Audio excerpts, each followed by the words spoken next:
Maybe I am overreacting to this, and maybe I am insecure, but I'm not getting much help from my family and friends. I met Brian in an English literature class at our college about 10 years ago. Now, he was over 400 pounds and did not take good care of himself. I'll be the first to admit that I did not find him physically attractive, but we bonded over our shared love of Jane Austen and ballroom dancing. He is absolutely hysterical, a great cook, always pays me compliments, was the first person to contact me when he learned my grandmother had a stroke, and I started seeing other things about him. I love the way his eyes would crinkle when he smiles, how he guides me through the steps of a waltz when we compete, even how his haircut frames his face. A couple of years after we met, we started dating, and I love him so much. 3 years ago, Brian's mom, female 60, died of a massive heart attack, and he was completely devastated. Like Brian, she was morbidly obese. Brian sat me down a few days after the funeral and told me that he did not want to die young like his mom did. He made an appointment with a surgeon specializing in bariatrics and a therapist to work on his food issues. Brian also started eating healthier and exercising more. He hit the gym, started jogging, swam, started teaching ballroom dancing at the high school he taught at. I promised him I would support him no matter what, and I kept my word. I threw a big party when he lost his first 100 pounds, all with small portions and healthy food, of course. And it was a long, hard, and rough road. But 3 years later, he is down to 200 pounds, with another 20 to go before he reaches his ideal weight. He is now training to run a 5K raising money for women's heart health in memory of his mom. I am so proud of him and told him such. With the improvement in his appearance, he started taking much better care of himself. He got a brand new wardrobe, a new haircut, everything. Of course, the massive weight loss has left a lot of skin hanging on him, and he made an appointment with a plastic surgeon to talk about options for removing it. But other than that, we are both satisfied with the results. I love strolling down the streets on his arm and seeing his pride in his appearance. He has really come out of his shell. Recently, we decided to move to a new city for work. Nobody knows what he looked like beforehand, and I'm noticing other women eyeing him up. He is being friendly with women who probably would not give him the time of day back when he was morbidly obese. He is a friendly person overall, so I was not worried at first. Then, they started flirting with him, trying to slip their numbers to him and trying to get alone with him. I am Brian's first girlfriend, and he struggled to get dates because of his appearance. And he is something of an ingenue. He is not used to girls flirting with him, and does not always know how to act. He has admitted to me that he is flattered whenever a woman flirts with him. More than once I stepped in with the whole, I am his girlfriend, and led him away. Maybe I did something wrong then, I do not know. It ate away at my self-esteem. Now I am finding myself afraid he is going to leave me now that he is getting attention from other women. I tried to brush it off, saying I was being insecure and that he would be loyal to me. Well, tonight was the last straw. Brian texted me that his coworkers talked about going to a strip club next weekend. In the past, I would not have worried, but now I am really antsy. I have not responded yet. I tried talking to our friends and my family, but I'm getting answers ranging from, it is not him, it's you, and leave him before he breaks your heart. What do I do now? Now for a few comments before the update. Comment 1. The dude has done nothing wrong, and now you suspect that he would leave you just because he has improved himself. All this time, you thought you were better than him, and you felt safe in the perception that you were the best he could ever get. Look at you now. You don't want to admit it, but you took pride in having that power over him. Now the roles have reversed, and you don't sound like you deserve him. Fix your own self-esteem issues instead of blaming him for those issues. He has worked hard on himself to become a better man, and in the process, still not lost who he was. Maybe you should think about that and find a way to match the work and energy he's putting out. You will completely sink this relationship with this good man just because of your dumb self-esteem issues. Comment 2. How do you feel about strip clubs? Is that something that is a deal breaker for you or makes you uncomfortable? You need to be able to communicate with your partner. It's the most important component of a relationship. Let him know what you want and expect from him, and, in turn, listen to what he wants and needs from you. Set boundaries and expectations for the trajectory of the relationship.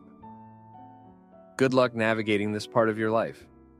Definitely don't settle for second best if he decides he needs to explore or see what he's missed out on all these years. Know your value and your loyalty, and hopefully he does too. Now, for the update, thanks for sticking around for more of my story. So, Brian's transformation continued to turn our lives upside down. The man who once couldn't catch a glance was now the center of attention, and it was starting to get to me. I mean, I was happy for him, but the green-eyed monster was rearing its ugly head. Let's rewind a bit.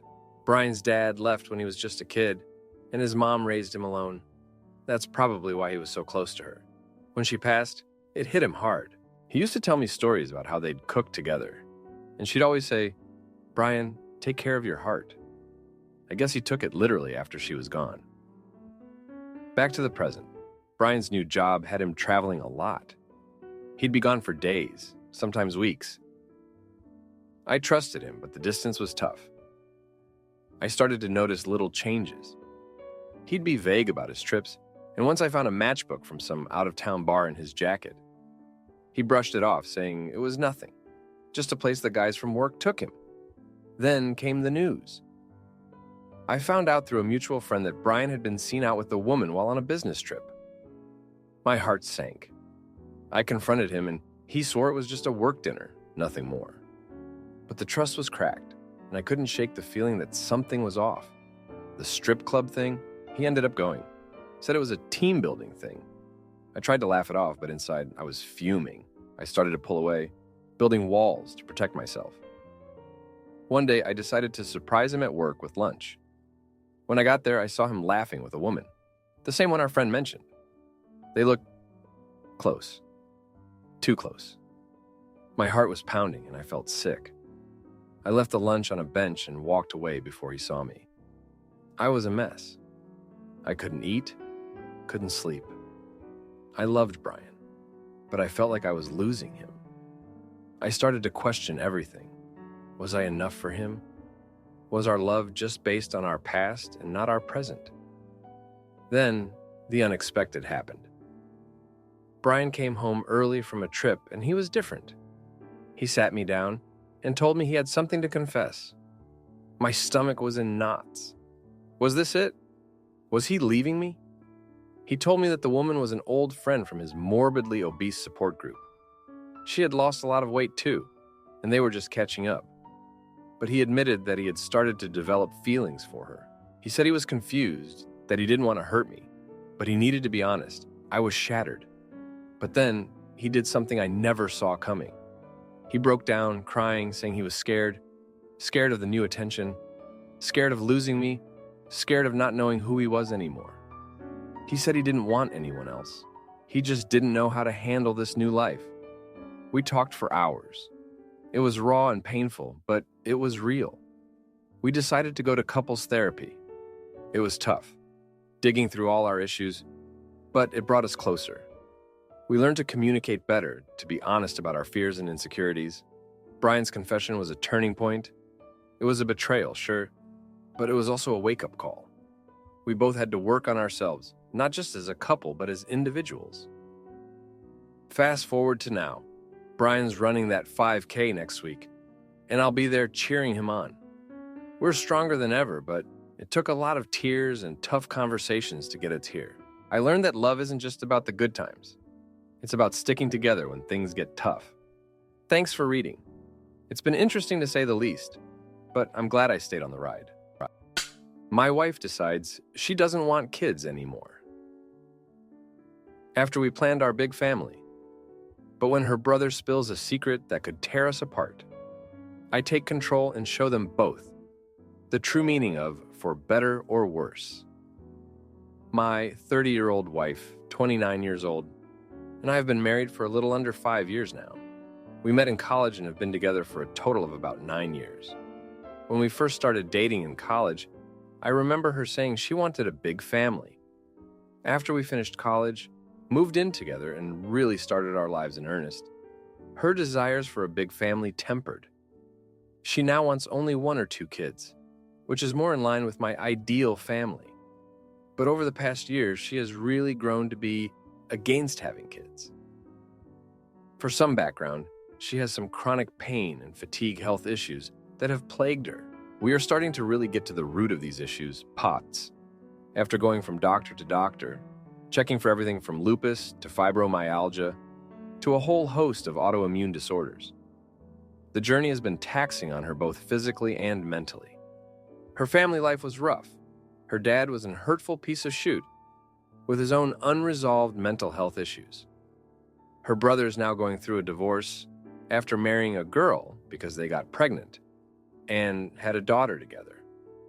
My wife's niece is kind of messed up from a less than ideal home life, where her mother is barely present, both emotionally and physically, and her father does everything, but he is so burnt out and doesn't have the strength or energy to set boundaries or enforce healthy growth.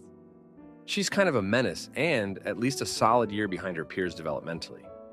The fear of inherited trauma is real.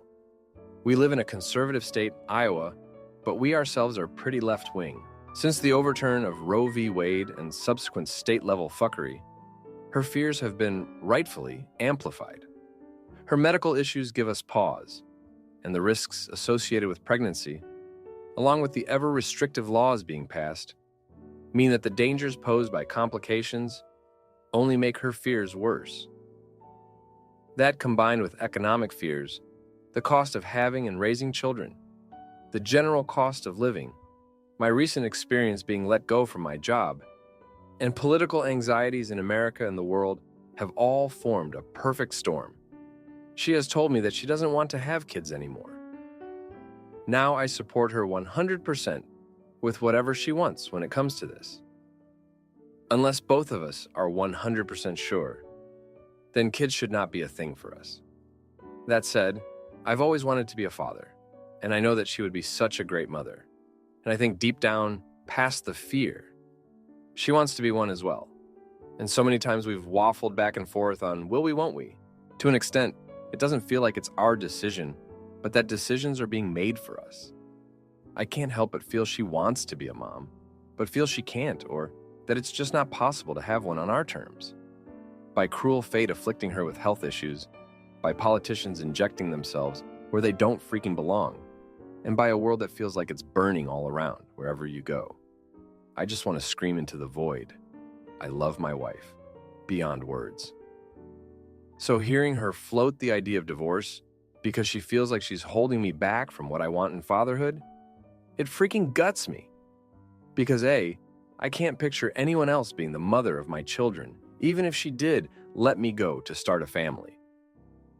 And B, I know the only reason she would even contemplate that thought is because she loves me so deeply that she doesn't want me to be living anything less than all of the life I want to live, and doesn't want me to resent her for holding me back. I'm so pissed off at fate and the world and the circumstances we find ourselves in. I hope her health begins to improve. I hope preachy evangelical politicians get fricked and leave us alone. And I hope that economics and the world improve so we can both want to raise a child in a world we are proud to bring them into. But I'm not leaving my wife, no matter what. I don't know if I want advice or comfort or just to scream into the void. But I just needed to put my thoughts out there, in case anyone else was going through something similar. Now, for a few comments before the update. Comment 1. I am in a very similar situation, except I'm the female in the equation, and funnily enough, live in Nebraska. My husband and I wanted kids, but since the fall of Roe versus Wade, I've struggled. We have decided to move to a more progressive state so that I'm comfortable with getting pregnant. But with the election around the corner, my husband and I have recently had a more serious conversation about whether we will move forward with pregnancy after the summer, until after the results of the election come in. Unfortunately, women's lives are even more at stake if we get pregnant now. Adoption may be a great option to look into, especially foster adoption. What I do have to say is, thanks for standing by her and taking the risk to her life and her discomfort from the process into account. I doubt she's made the decision lightly. From my own experience, it's something I struggle with daily. Comment 2. I actually sound a lot like your wife. Have her look into Ehlers-Danlos syndrome, EDS, postural orthostatic, tachycardia syndrome. PUTS is a common coexisting condition, and it is often confused for autoimmune disorders and lupus. I'm terrified of pregnancy and giving birth. I love kids and my husband would be an amazing dad, so when the time comes that we're ready, we will most likely adopt. Surrogacy is also on the table, but I'm not willing to use my eggs because of my health issue that I absolutely do not wish on a child. I hope you guys find a path that works for you, and maybe if you were somewhere where your wife felt safer, things would be different. But I feel for her, I basically am her. Best wishes to you both. Now for the update. Thanks for sticking around for this update. So, it's been a month since I last vented here, and boy, things have only spiraled further. My wife's brother, who's been going through that messy divorce, decided to move in with us temporarily. You'd think family would support each other, right? Well, not him. He's been nothing but a tornado of negativity, stirring up trouble at every turn. Just last week, he got into a heated argument with my wife about her decision not to have kids. He accused her of being selfish, saying she was denying me the joy of fatherhood. It was ugly. He's projecting his own regrets and frustrations onto us. And it's like walking on a minefield every day. And then, as if we needed more drama, my wife found out her chronic pain might be getting worse. We're waiting on test results, but the uncertainty is eating her up inside. She's been more withdrawn and I'm trying to be there for her, but it's like she's slipping through my fingers. In the midst of all this, our savings took a hit. The car broke down and the repairs were costly. It's like every time we try to get ahead, something pulls us back. It's a cruel reminder of how fragile our situation is. But the real kicker came when my wife's brother, in a fit of rage, revealed a secret my wife had confided in him. She had been considering a hysterectomy to alleviate her pain and put the issue of children to rest once and for all. He blurted it out during dinner, and the room went silent. I was shocked, hurt that she hadn't told me, but I understood her fear of my reaction. The aftermath was a mess of apologies and tears. My wife felt betrayed by her brother and terrified that I might leave her. I reassured her that I'm not going anywhere, but the trust between us has taken a hit. And just when I thought we could catch our breath, my wife's brother's ex showed up, demanding to see their daughter. She caused a scene, threatening to take us to court for harboring her ex-husband. It was a baseless threat, but it shook us all the same. Now, we're all walking on eggshells, trying to keep the peace until he finds a new place. But every day is a reminder of the chaos he's brought into our home. I'm resentful, I won't lie. My wife's brother has made an already tough situation unbearable. But I'm trying to focus on supporting my wife through her health struggles and the emotional turmoil. Thanks for reading this. My fiance's family mocked my skin color and height, but I turned the tables and made them eat their words. When I exposed their prejudice and took home their priceless heirloom as a symbol of their shame. Hi everyone, my now fiance, 28-year-old man, and I, 28-year-old woman, recently got engaged after 7 years of being together. We have always supported each other and have finally gotten engaged. I'm from an Asian country, and unfortunately, colorism is still a big issue here. My fiance's family are all very fair-skinned, whereas I have a slightly wheatish, dusky complexion. That said, my skin is clear and glows, thank you skincare, and I'm in excellent shape. I am a little over 6 feet tall, which was seen as a positive by the family. I run a successful tech company and make very good money for my age. All in all, my fiancée loves me and I love her. And I take good care of her, she can attest. I have all the necessary requirements of a good son-in-law and an amazing husband, which is why they agreed to our engagement in the first place. Here comes the problem, and this has led to a lot of fights between my fiancée and her family. But for the life of them, they cannot get over the fact that I have a darker skin tone. They constantly make snide remarks about how my skin tone is inferior. I'm sure most readers from or near my region know which country I'm in at this point. They even went on to mock my height, comparing me to a tree. They are all relatively shorter, and I've always ignored them. But my fiance gets upset, and I just pull her back because I don't want to dwell on those comments and sour their relationship. My in-laws still exhibit behavior that suggests they could have found a fairer groom for their daughter. Things hit the fan during our engagement. I had invited my closest friends, family, some work friends, and people who I deeply respect and look up to. Her side of the family thought no one would tell me, but almost everyone I invited told me how her family couldn't stop pitying my fiance for choosing to get engaged to me, and how she could have easily found a man with a fairer complexion. They even suggested that my best friend would have been a better match, as he has a lighter skin tone than I. I felt heavily and utterly embarrassed. I had been ruthlessly shamed in front of the most important people in my life. My family, my childhood friends, their parents, and my mentors. That flipped a switch in me. I've so far controlled my very blunt and straightforward nature, as I understand it can be rude sometimes. But I'm going to meet her family again in a few days, as we are flying out to another country where we completed our education, settled, and work. I have no interest, and it's shown on my face. I really want to confront these people, so that at the very least, they will know not to repeat it. I'm requesting advice on how to proceed. Now, for a few comments before the update. Comment 1. I'm guessing it's a Daisy family based on the use of dusky Wheatish. Honestly, it's such an issue, and a stupid one at that, how we've been trained to admire light skin more. Best you can really do is get through the wedding and then reduce contact with them, and only invite them to your house on your terms. Talk to your fiance first, of course. If they're that hung up on complexion, they're probably pretty old school, and think as the man you should be setting the rules of your new family house as well. That's a great opportunity post the wedding to put them in their place by saying they can only visit if they behave themselves. Comment 2. Well, talk with your fiance. And now you know, don't try to get her to avoid conflict with her family. It sounds like she already was willing to fight them on this, and you pulled back.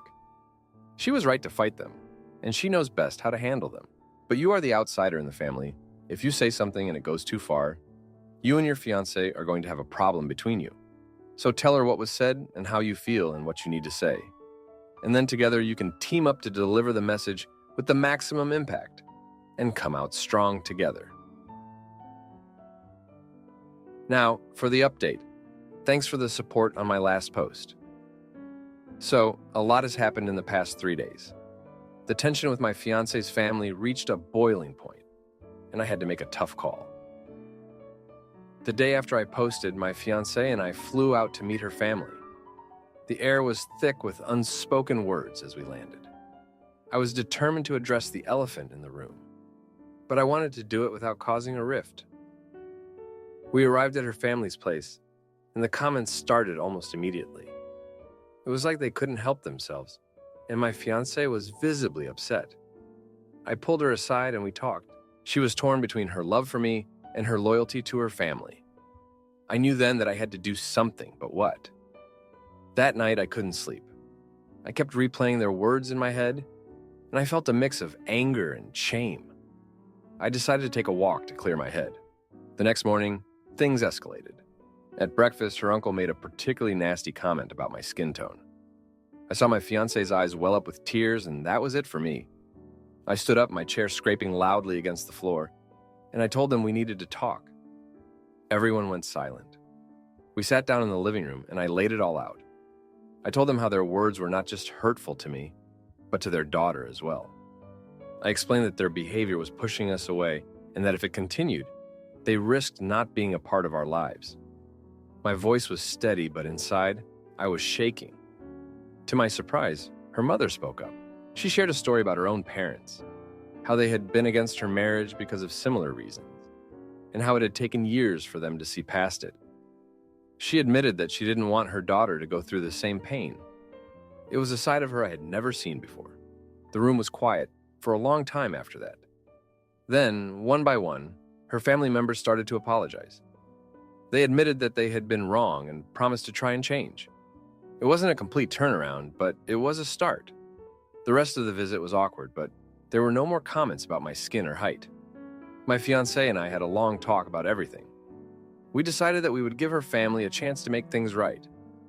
But we also agreed that our relationship came first. On the last day, her father pulled me aside. He handed me an old family watch, something I knew was precious to him. He said it was a symbol of his acceptance and his hope for our future. I was taken aback by the gesture, and I could see the effort it took for him to extend this olive branch. We flew back home feeling a mix of relief and cautious optimism. The situation isn't perfect, but it's better than it was. My fiancée and I are stronger for having gone through this together, and we're hopeful that her family will continue to grow and change. Thanks for reading, and if you like this video, you'll probably like these too. Also, while you're here, please consider subscribing. It's your support that keeps this channel alive and allows me to make better and longer videos. Have a great day.